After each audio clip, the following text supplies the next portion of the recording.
buenas tardes. ¿Cómo está Nosotros Sin Frontera?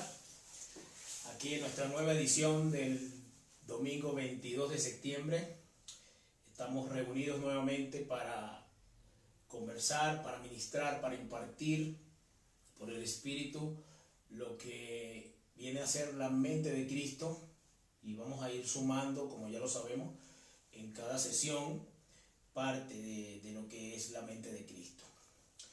Y bueno, un cordial saludo a todos los que nos están viendo en este momento, a todos los países donde estamos llegando, y pues también para todos aquellos que van a ver este video después del día de hoy, así como sucedió con el del día de la inauguración del proyecto, el viernes, hasta el mismo viernes pasado habían reproducido ya más de 500 veces el video. Damos gloria a Dios por eso, y estamos bien contentos de verdad, porque sabemos que es algo que viene del corazón de Dios para este tiempo, para su iglesia, para los hijos, para que vayamos de la niñez a la madurez espiritual y entendidos de cuál es nuestra responsabilidad en la tierra para con Dios, y como cuerpo de Cristo, la administración que tenemos por delante, y también obviamente, como ya lo habíamos conversado antes, para poder afrontar las amenazas, los retos y las oportunidades que ninguna otra generación tuvo en el pasado como la tenemos nosotros. Y de verdad les digo algo, cada vez que medito en esto me doy cuenta de que es un privilegio haber nacido en este tiempo y ser parte de esta generación que Dios nos permitió estar en este tiempo acá, en su eternidad. Y de verdad, pues el anhelo de los hijos es poder poder ser fieles en la administración del tiempo en el que nos tocó vivir. Y esta semana conversábamos y nos dábamos cuenta de que cuál sería el reto, ¿no? El reto más grande que tenemos como generación en este tiempo. Y la conclusión a la que llegamos es simple. El reto más grande que tenemos como generación, como cuerpo de Cristo, es manifestar la medida del Cristo que se nos ha dado para este tiempo, en esta generación. Poder expresar la medida de Cristo que esta generación necesita, y que podamos nosotros dejar a las próximas generaciones, a nuestros hijos, a nuestros nietos, en una posición mucho más elevada, como ya lo hemos dicho, y que ellos puedan avanzar mucho más en el proyecto de Dios. Bueno, damos inicio, después de los agradecimientos, damos las gracias también a mi compañero acá, Ángel, que está en la parte técnica, siempre con nosotros. De verdad que es una bendición, Angelito. Bueno, hoy iniciamos dentro de lo que es la mega construcción de la mente de Cristo, lo que llamamos los puntos de tensión. Los puntos de tensión que nos van a llevar a nosotros a crear la estructura, a construir la estructura en nuestras mentes, que van a sostener lo que va a venir después, el conocimiento pleno, o por lo menos la medida que a nosotros nos corresponde, ¿verdad? Los puntos de inflexión son los que van a sostener toda la estructura. Es como un edificio. El fundamento, después vienen las columnas, pero las columnas son puntos de tensión que sostienen la estructura y todo el edificio. Y lo que estamos comenzando a hacer ahora con esto de los puntos de tensión es definir la estructura que va a sostener nuestras vidas, que va a sostener el propósito y que va a permitir que nosotros avancemos dentro de él. Bien, una de las preguntas, esta semana hemos recibido bastantes preguntas y le damos gracias por eso. Creo que es parte de la enseñanza, de la retroalimentación. Sus preguntas nos ayudan primero a definir, a dar un diagnóstico de cómo está la audiencia, en qué estado está la audiencia por las preguntas que hace. Y también nos muestra el hambre que hay, ¿verdad? De que la gente quiere saber, la gente quiere conocer, está interesada por todo lo que estamos haciendo y por lo que está oyendo. Y parte de eso, nosotros, una de las oraciones que hacemos en este tiempo es que sea su voz, que sean sus palabras las que se expresen y que sea el sonido de su voz el que se oiga, ¿no? Nosotros sencillamente somos instrumentos. La semana pasada lo dijimos, que nuestras vidas deberían ser instrumentos de justicia, y yo creo que nuestra vida comienza a ser un instrumento de justicia en el momento que comenzamos a hablar justicia, precisamente, y empezamos a oír justicia. Creo que una de las cosas que falta en el mundo, y obviamente falta porque esto proviene del mismo Cristo, es la justicia, pues, no la justicia humana, que sabemos que está bien corrompida y bien deteriorada, ¿no? Los pueblos estamos sumergidos en gobiernos, en autoridades que realmente no son justas y no están gobernando con justicia. Entonces, realmente estamos declarando eso, de que la palabra de justicia se está hablando ya y que vamos a estar entendidos en poco tiempo, ¿no? Vamos a poder crecer en ella y vamos a poder discernir, vamos a poder juzgar muchas cosas que ahorita no podemos juzgar porque nos falta el conocimiento. Entonces, una de esas preguntas que nos hacen es: ¿qué es la mente de Cristo? ¿Cómo sé yo que puedo tener la mente de Cristo? ¿Cómo se come eso, ¿no?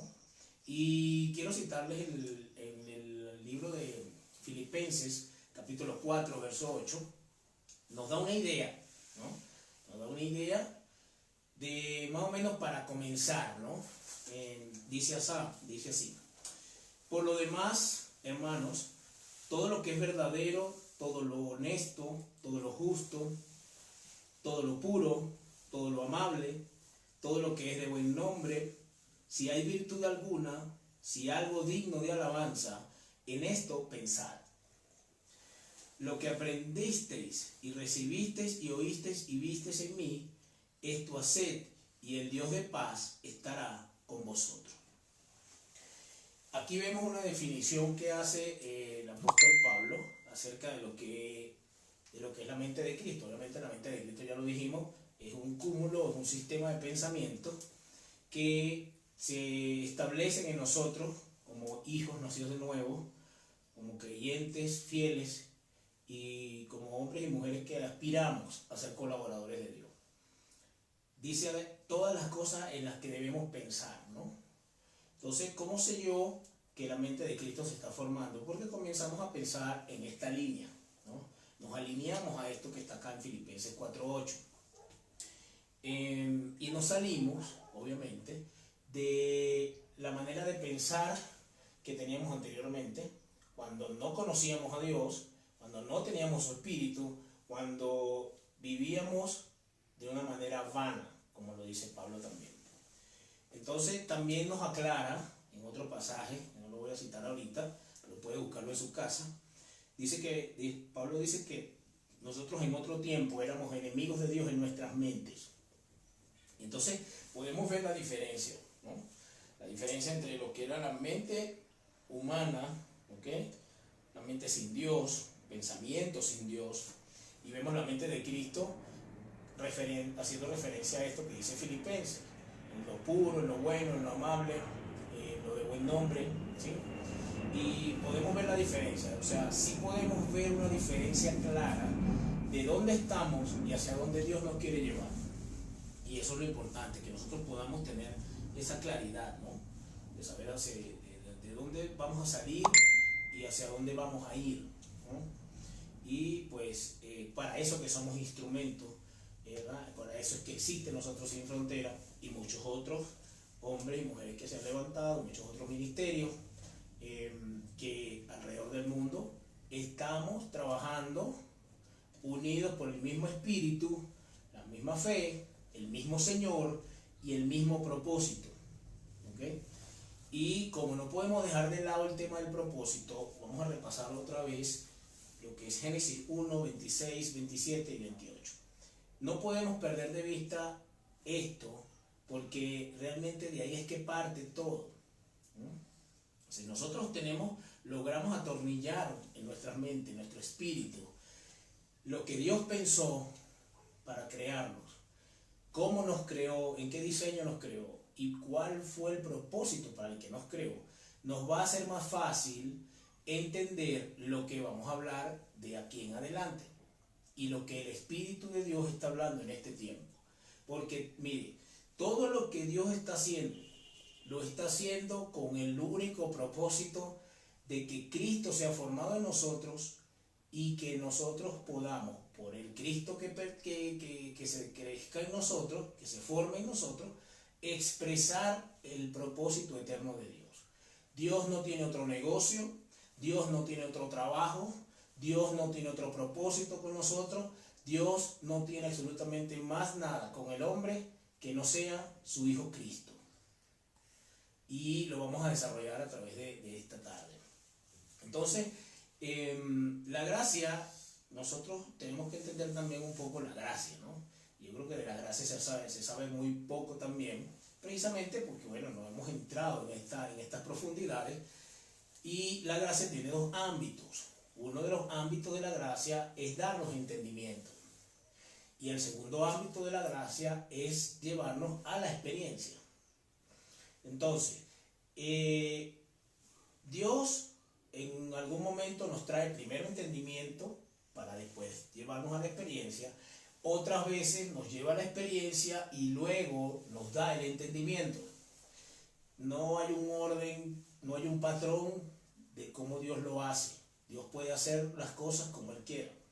Comienza algún momento, con algunos comienza por un entendimiento, luego con otros comienza por una experiencia y los va formando, nos va llevando. Y esa es la multiforme gracia, ¿no? Es parte de la multiforme gracia de que no hay un patrón. O sea, cada trato de Dios con cada persona, con cada hijo, es muy personal. O sea, sí hay fundamentos, sí hay principios en los que todos nos movemos, pero no en el orden cronológico. No sé si me explico. O sea, mi vida puede estar en un tiempo, pero la vida de Ángel está en otro. Y nos estamos moviendo en la misma gracia, pero en tiempos distintos, ¿no? Pero lo que sí es seguro es que todas las cosas nos van a acontecer a todos alrededor del mundo. Las mismas cosas. Eso lo declara el apóstol Pedro. Ok, vamos entonces a Génesis 1, 26, ¿verdad? Vamos a leerlo por acá. Hoy lo vamos a leer de la versión Reina Valera.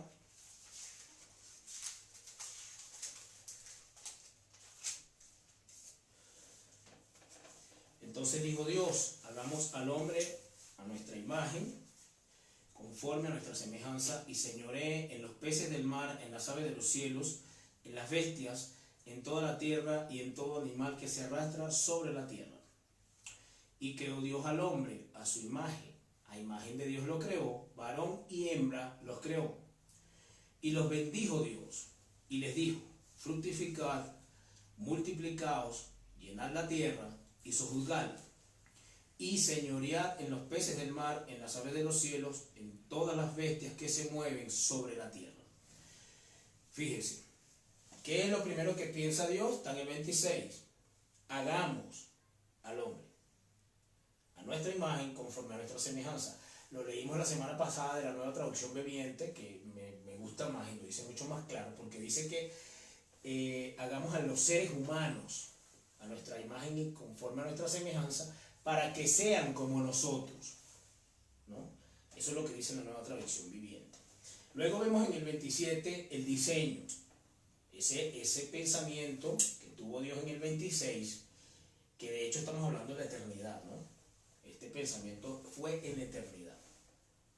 Lo crea, y dice: creó Dios al hombre a su imagen, a imagen de Dios lo creó, varón y hembra los creó.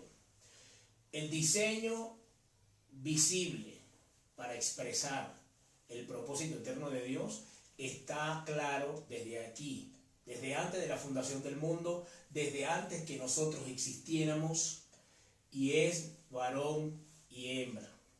Note que los hizo y los pensó y los creó en el mismo momento, en la eternidad. No hizo a uno primero ni al otro, los hizo a los dos en el mismo tiempo. ¿Okay? Luego dice, y aquí es donde aparece la primera vez la palabra bendijo o bendición, antes de que todo fuera visible también.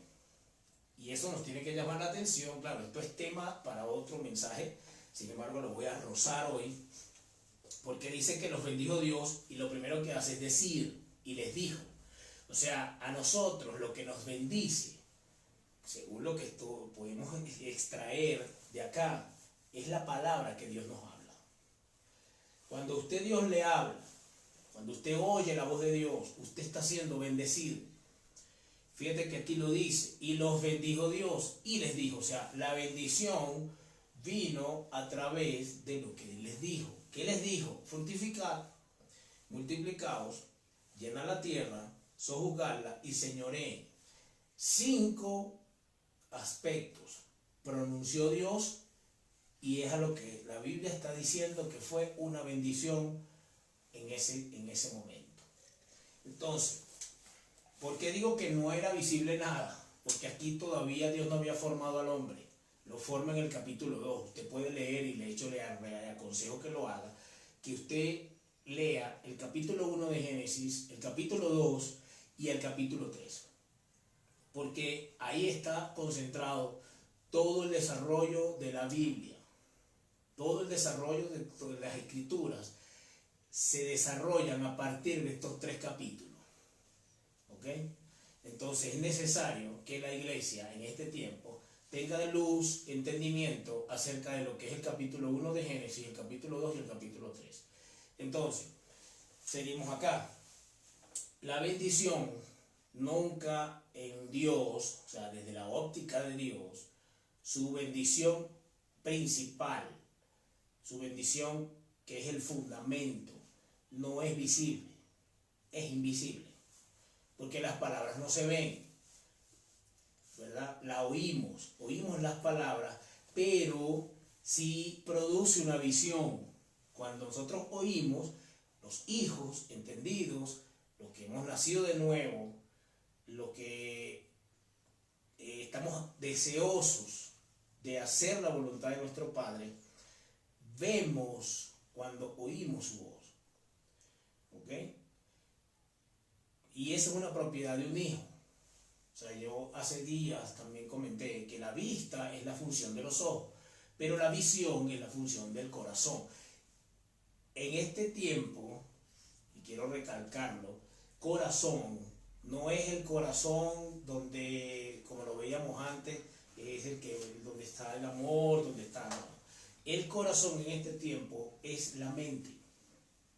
Entonces, lo importante de nosotros ser renovados en nuestra manera de pensar es que nuestra percepción y nuestra visión también va a cambiar. ¿Ven? Cuando nosotros pensamos en lo amable, en lo bueno, como dice en Filipenses, nuestra capacidad de visión es transformada y podemos ver lo que antes nunca vimos. Y de eso se trata. Porque cuando uno de los profetas anunció que lo íbamos a ver lo que ningún ojo había visto, íbamos a oír lo que ningún oído había oído, e iba a subir a nuestro corazón lo que nunca había subido, se refería a Cristo. Nunca ningún ojo lo ha visto, pero es el tiempo de que se vea, porque va a ser expresado a través de su cuerpo, a través de cada uno de nosotros, sea varón o sea hembra, es por igual, ¿no? Entonces, quiero resaltar ese tema de la bendición, porque bueno, como digo, ese es tema de otro mensaje, pero es bueno recalcarlo y que ustedes puedan escudriñar. Ya se los vengo diciendo y los exhorto, los animo a que sigan escudriñando cada vez más, porque no pueden quedarse con lo que nosotros oímos y yo digo acá, ¿no? La idea es que ustedes puedan confirmar en su espíritu, puedan recibir testimonio de que lo que están oyendo acá es y proviene de Él, de nuestro Dios, de nuestro Señor. Ok, avanzamos entonces, ya con esto más o menos esta intro para lo que vamos a hablar. Y una de las cosas que yo meditaba en esta semana tiene que ver con el tema de por qué nosotros no hemos logrado entender el propósito y realmente interesarnos por ser colaboradores de Dios en el propósito. Y me di cuenta de algo. Bueno, no digo que sea todo, pero por lo menos me di cuenta de ese punto, y es de que nosotros realmente solamente vemos a Dios como un padre, ¿no? Eso está mal, obviamente lo es. El asunto es que lo hemos visto como padre y nosotros como niños, a los que el padre le tiene que dar todo. Y eso no está mal, porque hay una etapa, pues ya lo conversamos la semana pasada, donde el niño tiene que recibir todo, ¿no? Porque no tiene todavía las capacidades, porque todavía no tiene la edad, porque todavía no tiene la madurez para ir defenderse solo, y el padre o los padres tienen que hacerse cargo absolutamente de toda su vida, porque si no, no sobrevive. Y como digo, no está mal, pero nosotros necesitamos ir al próximo nivel, de entendimiento y de experiencia. Y entonces ahí entra el inicio de lo que vamos a conversar hoy. Vamos a comenzar por Lucas, capítulo 6, verso 46.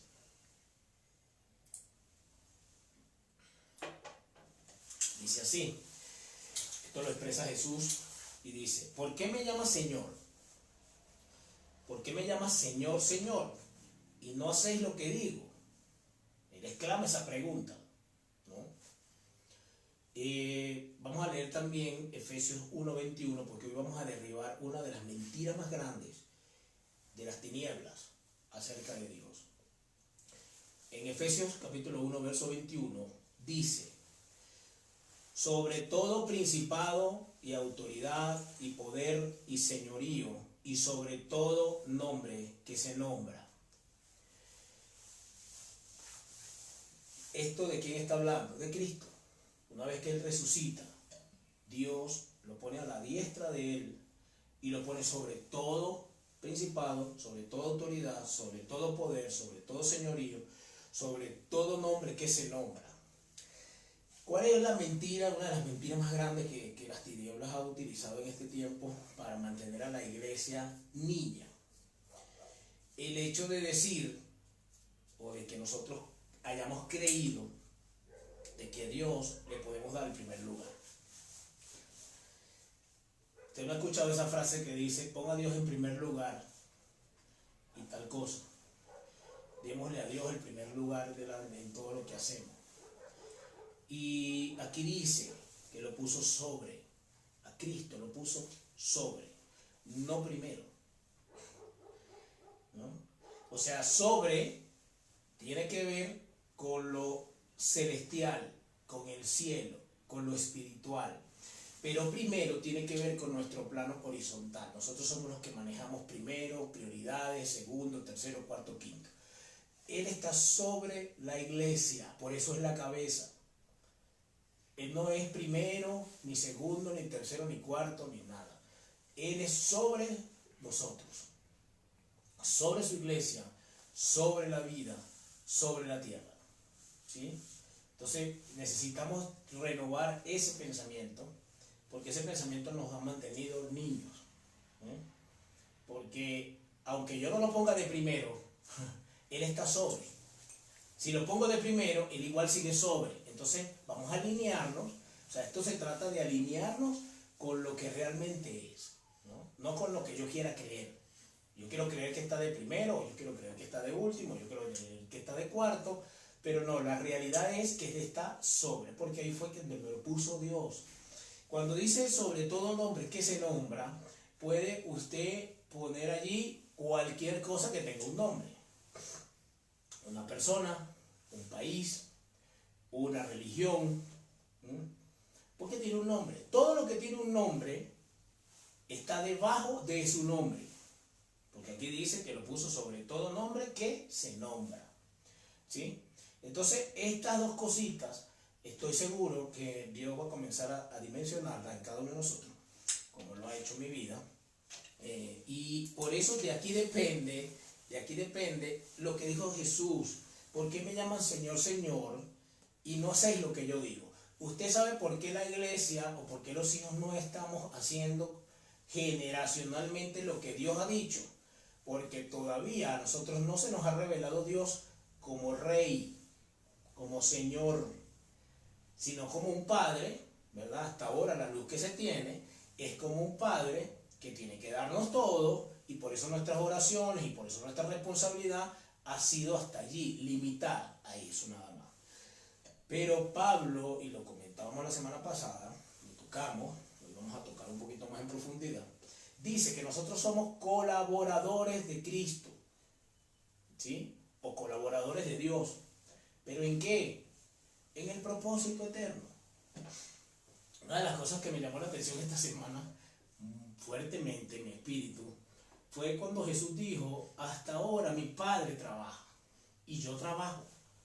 Y yo dije: Señor, ¿por qué Jesús dijo eso? Y le voy a decir el primer toque de luz que tuve. Porque mientras que nosotros no somos colaboradores, ellos siguen trabajando. Porque ese trabajo nos corresponde a nosotros. Y eso me llamó a mí poderosamente la atención, me confrontó, no solo como hombre, sino como parte del cuerpo. O sea, mientras que nosotros sigamos todavía ociosos, sin trabajar en la obra de nuestro Dios y nuestro Padre y nuestro Rey, ellos siguen trabajando. Entonces, esto tiene que llamarnos la atención de alguna forma. Como generación, esto no nos sirve, como lo hemos dicho, que 1, 2, 3, 4 lo entendamos. No. Tenemos que llevar esto generacionalmente. Entonces, seguimos acá. Vamos a ver en el Génesis capítulo 3, verso 4, algo que quiero tocar esta tarde también. Dice así: entonces la serpiente dijo a la mujer: no moriréis, sino que sabe Dios, este es el verso 5, sino que sabe Dios que el día que comáis de él, serán abiertos vuestros ojos, y seréis como Dios, sabiendo el bien y el mal. La pregunta es, ¿ya no eran como Dios? Pregunto. Porque ella le dice a la serpiente, le dice a la mujer: sino que sabe Dios que el día que comáis de él, serán abiertos vuestros ojos y seréis como Dios. Pero cuando nosotros leemos el 1.26 de la Nueva Traducción Viviente, dice que Dios pensó hacer a los seres humanos para que fuésemos como Él. O sea, ya la intención de Dios era que fuésemos como Él, pero fíjense cómo lo usa la serpiente para envolver a Eva en el jardín, en el huerto. Le dice: Él sabe que ustedes van a ser como Dios si tú comes de ese árbol. Por eso es que Él les prohibió que comieran. Pero es que la intención de Dios era que nosotros fuésemos como Él. Siempre lo fue.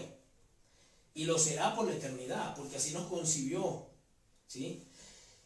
Entonces aquí, fíjense, lo grave de esto, y es que lo que necesitamos entender nosotros, es que cuando Eva consideró la propuesta de la serpiente, sus pensamientos se levantaron contra lo que Dios había dicho o contra lo que Dios había pensado. ¿Y cómo podemos saber esto? Porque luego, en Romanos capítulo 5, verso 19, el apóstol Pablo nos deja una clara visión de esto. Dice: porque así como por la desobediencia de un hombre los muchos fueron constituidos, y quiero que esto lo pongamos entre comillas, fuimos constituidos pecadores, así también por la obediencia de uno muchos serán constituidos justos. Yo busqué, y puede buscarlo también usted en su casa, la palabra constituir, y significa erigir o levantar. Entonces viene otra pregunta. Mire, cada vez que nosotros vamos entrando en más entendimiento y más luz, más preguntas vienen. O sea, es una cosa increíble. La pregunta es: ¿de dónde sacamos nosotros que el hombre cayó en pecado en el huerto? Eso no lo dice la Biblia. La Biblia dice que murieron. El hombre quedó en una posición, él se constituyó cuando Eva consideró lo que la serpiente le estaba diciendo, de que iba a ser como Dios. Sus pensamientos se pusieron vertical, igual que los de Dios. Y es cuando entra el hombre en un autogobierno, porque era horizontal. O sea, el gobierno de Dios es vertical y nuestro gobierno iba a ser horizontal porque nuestra tarea es horizontal. ¿Sí? Porque cuando Dios nos dio un cuerpo y nos puso en este planeta, nos dio una labor, una tarea horizontal, expresar lo vertical en lo horizontal. Y quiero que usted retenga esto porque cuando vayamos a cerrar el día de hoy, lo que vamos a hablar tiene que ver con esto, con lo vertical y con lo horizontal. Entonces, el hombre no cayó en pecado, el hombre murió y fue constituido pecador, o sea, se levantó, ¿sí? Para ser como Dios, pero para ser como Dios de una manera natural, ¿sí? Y eso nosotros tenemos que manejarlo. ¿Por qué? Porque no es lo mismo que usted le diga a una persona, mire, tu tío se murió, o tu tío está herido, está en el hospital, a que usted le diga que tu tío se murió. El estado de la noticia, el estado que genera, es totalmente distinto. Si usted le dice a una persona, mira, tú caíste en pecado, a que tú le digas que tú estás muerto en delitos y pecados, como lo dice el apóstol Pablo. Son dos noticias distintas. Entonces, nosotros, claro, no hemos podido manejar las buenas noticias del Evangelio porque no hemos manejado correctamente la mala. No hemos manejado correctamente la mala. La mala es que estábamos muertos. Y Él, cuando murió y resucitó, nos resucitó juntamente con Él y por Él fuimos hechos justos todos. Como lo dice acá en Romanos. Porque por un hombre todos fuimos constituidos pecadores, pero por otro todos fuimos justificados, hechos justos, constituidos, parados, elegidos, puestos como justos. Entonces el tema de la santidad y de la justicia no tiene que ver con que yo deje de hacer cosas malas, tiene que ver con un estadio legal y eso nosotros también tenemos que entenderlo. O sea, nosotros tenemos que ahora pasar de la revelación de Dios como Padre a la revelación de Dios como Rey, como abogado, ¿verdad? Como nuestro Señor. Porque como abogado, porque todos estos son términos legales. Y usted, si me está oyendo uno de los abogados, usted sabe perfectamente que estos son términos legales: justicia, constituir, redimir, todos esos son términos legales. Entonces, claro, nosotros como no tenemos revelación de Cristo como abogado, todos estos términos quedan con vacíos en nuestra mente, quedan lagunas. No alcanzamos a tomar el entendimiento necesario para poder experimentar la gloria y el poder del Evangelio en nosotros. Y yo les pregunto, porque yo me la he hecho ya hace un tiempo, me he hecho esta pregunta: ¿por qué los hombres que están en la Biblia y las mujeres que están en la Biblia están en la Biblia? ¿Por qué? Porque ellos, todos, tuvieron la capacidad de meter en la historia, en su tiempo, a Dios. Y aquí les voy a decir algo que yo sé que va a generar cierta crisis, pero les voy a decir que la Biblia no termina en Apocalipsis. ¿Cómo es eso? No termina en Apocalipsis. Porque cuando Daniel vivió, Moisés vivió, Elías vivió, ellos no sabían que estaban escribiendo la Biblia. Ellos lo único que estaban haciendo era trayendo a Dios a su historia en su tiempo. Ellos no vivieron historias bonitas. Job no vivió una historia bonita. Moisés tampoco. Elías tampoco. ¿Vieron el poder de Dios? Sí. Pero no fueron historias bonitas. Sansón menos. Abraham, una historia. Pero sí, lo que todos vivieron desde Génesis hasta Apocalipsis fueron historias de poder, mis hermanos. Entonces, ¿por qué no termina en Apocalipsis? Porque usted y yo estamos llamados a traer a Dios a nuestra historia en este tiempo y vivir una historia de poder también junto con Él. Porque ellos, como no sabían que estaban escribiendo la Biblia, pues nosotros tampoco. No sabemos.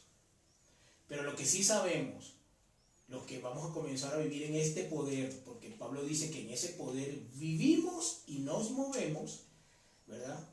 Nosotros vamos a poder traer a nuestras vidas historias de poder con Dios. Y poder decir, como dice la escritura de Enoc, que dijo que Enoc caminó con Dios. No Dios caminó con Enoc. Enoc caminó con Dios. O sea, los que estamos llamados a caminar con Dios somos nosotros. No estamos tratando acá de traer a que Dios camine con nosotros. ¿Y qué significa que yo quiero que Dios camine conmigo? Que yo quiero que Dios bendiga mis planes, que yo quiero que Dios haga lo que yo quiero, ¿eh? Que lo que yo le diga a Dios es santa palabra, cuando las cosas al revés. Lo que Dios me diga a mí es santa palabra. Pero claro, tenemos que tener esa revelación de Señor, esa revelación de Rey. Porque claro, nosotros lo vemos en lo natural. Los hijos hoy en día le dicen algo a los padres y los papás salen corriendo. Hacen lo que los hijos dicen. Sí, pero esa no es la historia con Dios. Y le voy a decir una cosa. Todavía aquel que cree que esa historia es así, es un niño total y absolutamente. Porque cuando usted madura, usted se da cuenta, porque la madurez tiene que ver con las revelaciones que estamos hablando. La madurez tiene que ver con que a mí se me revele como padre, sí, que se me revele como Dios, como rey y como abogado. Esa es la madurez. Cada revelación de esta añade madurez a mi vida. Claro, esa revelación no termina nunca. O sea, yo nunca voy a terminar de ver a Dios como rey, nunca lo voy a terminar de ver como abogado, nunca lo voy a terminar de ver como Dios el Todopoderoso y el Creador, porque Él es eterno y es infinito. Pero me va a dar la capacidad suficiente mientras viva de poder caminar con Él en lo que Él estableció y en su voluntad. ¿Okay? Perfecto, entonces, seguimos acá.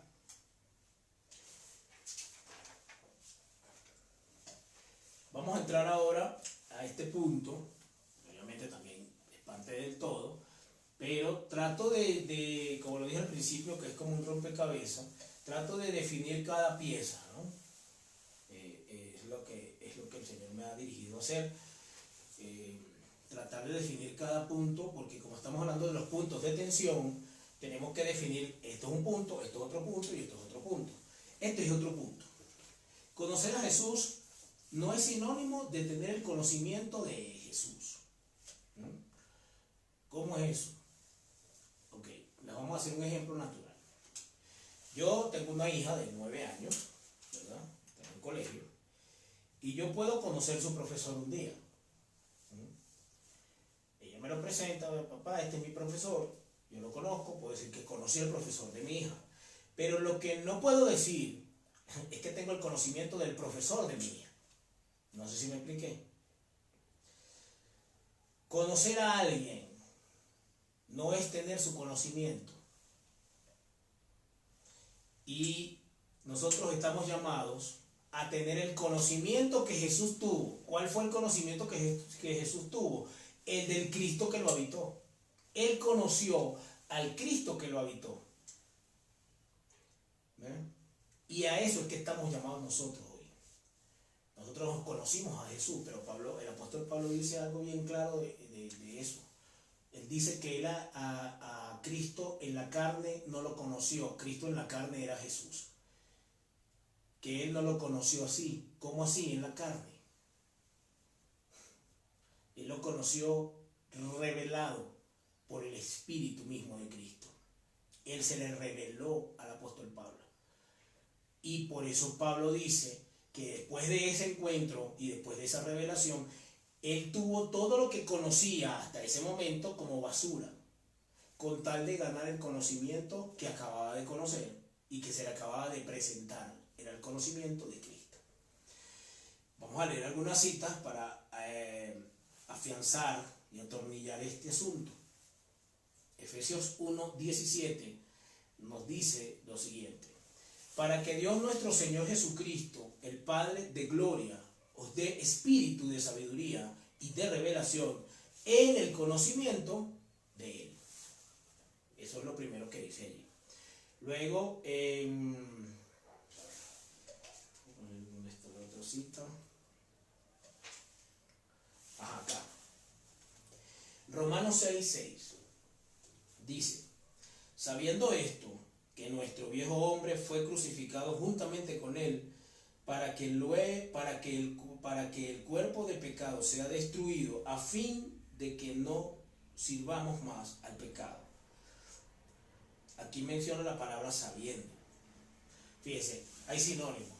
Nosotros tenemos que lo que es conocer, saber, conocimiento, conocer, entender, son sinónimos.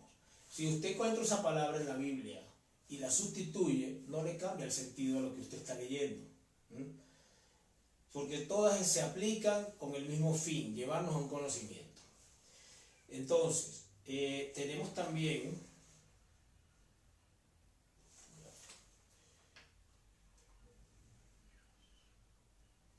permítame un segundo, Segunda de Pedro 3:18, esa sí vamos a buscarla. Segunda de Pedro 3:18.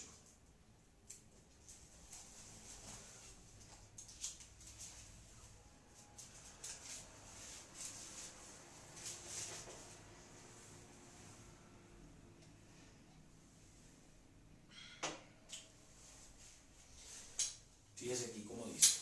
Antes bien, creced en la gracia y el conocimiento de nuestro Señor y Salvador Jesucristo. A Él sea la gloria, ahora y hasta el día de la eternidad. Amén. El apóstol Pedro acá está diciendo crecer, está dando una orden. Esto tiene una connotación imperativa. Crecer en la gracia y en el conocimiento. Cuando Jesús estuvo en la tierra, dice la Escritura que crecía en sabiduría y en gracia para con Dios y ¿qué? Y los hombres.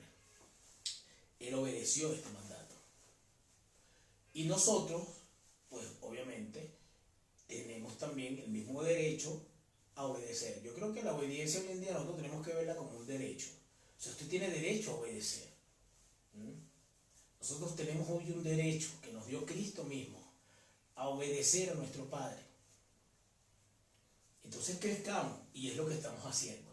Cuando nosotros estamos haciendo este tipo de interacción, esta impartición, estamos creciendo juntos en la gracia y en el conocimiento de Cristo. O sea, ya lo estamos haciendo. La idea es que, como les digo, no nos podemos conformar con que 2, 3, 4, 5, 100, 1000, 2 millones lo hagamos. No, porque es una cuestión generacional. O sea, hay una generación que tiene que entender esto, que tiene que sumarse a este asunto y tomar esto con la seriedad, con la responsabilidad y con el criterio que amerita una generación entera, desde el que están haciendo hasta el que se nos está yendo. Eso es una generación. Entonces, fíjense, otro punto que quiero tocar hoy, y lo acabamos de leer, pero voy a desarrollarlo un poco, es ese de Romanos 6. Sabiendo esto, que nuestro viejo hombre fue crucificado juntamente con él, para que el cuerpo del pecado sea destruido, a fin de que no sirvamos más al pecado. Y esto es un punto bien denso. ¿Por qué? Porque la pregunta es, ¿cuál es el viejo hombre?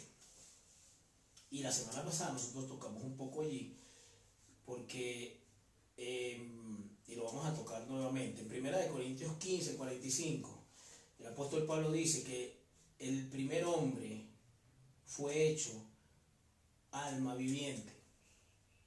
¿Cuál fue el primer hombre? La primera generación humana que Dios creó, que se pervirtió, ¿verdad?, por Adán. Eso es lo que la Biblia llama el viejo hombre o la vieja creación. El postrer Adán, que también lo dice allí en ese mismo capítulo, puede buscarlo, dice que es del cielo. Y es el Señor. Por eso es que nosotros ahora portamos un nuevo hombre, que es Cristo mismo. Ahora bien, cuando yo estaba leyendo esto y estudiando este punto, ¿verdad?, de las cosas que me llamó poderosamente la atención fue esta. ¿Con qué hombre me relaciono con Dios hoy yo? Porque aquí dice que el primero murió, fue crucificado con Cristo. ¿Hace cuánto? Hace 2000 años. Pero yo sigo relacionándome con Él, o lo seguí haciendo hasta hace poco, con el viejo hombre, con el alma. Y la pregunta es, o el diagnóstico, es que tenemos una generación relacionándose con Dios todavía desde la primera creación, desde el viejo hombre, desde el primer Adán, ¿verdad? Que por eso venimos denunciando que tenemos un delay de 2000 años, porque hace 2000 años esa nueva creación fue crucificada, pero nosotros después de 2000 años seguimos interactuando con Dios desde esa creación. Y les voy a decir una cosa, porque digo que es denso, porque cuando yo entendí cuando comencé a entender todo este punto del nuevo pacto y del Cristo, me di cuenta de que Dios no tiene nada con la primera creación. Y cuando me di cuenta de que no tiene nada con la vieja creación, o con el primer hombre, como dice allí, me di cuenta de que todas mis oraciones, no sé a qué Dios se lo estaba haciendo. Me di cuenta, ¿sí? Volví en mí y dije, bueno, pero ¿cómo es este asunto? O sea, si esta creación ya no existe para Dios, entonces ¿a qué Dios le oro yo? ¿A qué Dios le estoy pidiendo yo todas las mañanas, todo el día? Porque Dios con esta creación no tiene nada. Lo único que Dios tiene después que Cristo resucitó es con Él. Y si yo no me estoy relacionando con Él desde la nueva naturaleza, desde el nuevo hombre, entonces ¿a qué Dios estoy sirviendo yo?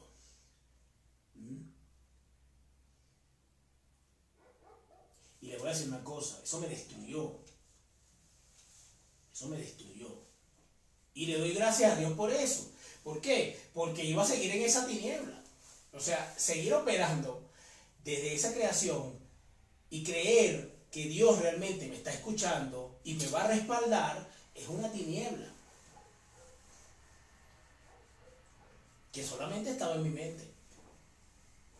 Porque Dios no es Dios de muertos. Esa creación estaba muerta. Dios no es Dios de muertos. Por lo menos el que conozco hoy no. El que conozco hoy es un Dios de vivos.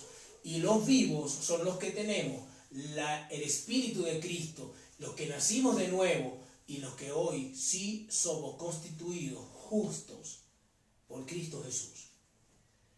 Entonces, mis amados, espero que esto que conversamos hoy quede en sus espíritus, quede un depósito en su espíritu y que de aquí en adelante el Espíritu comience a trabajar en nosotros y a llevarnos a una madurez en este sentido. Que la mente de Cristo sea construida en nosotros, que es el propósito de este proyecto. Bendiciones, nos vemos la próxima semana y estamos abiertos, pueden preguntar, pueden contactarnos, estamos al servicio completo, no solamente de nuestro Rey y nuestro Dios, sino de su cuerpo. Amén. Así que bueno, bendiciones y hasta la próxima semana.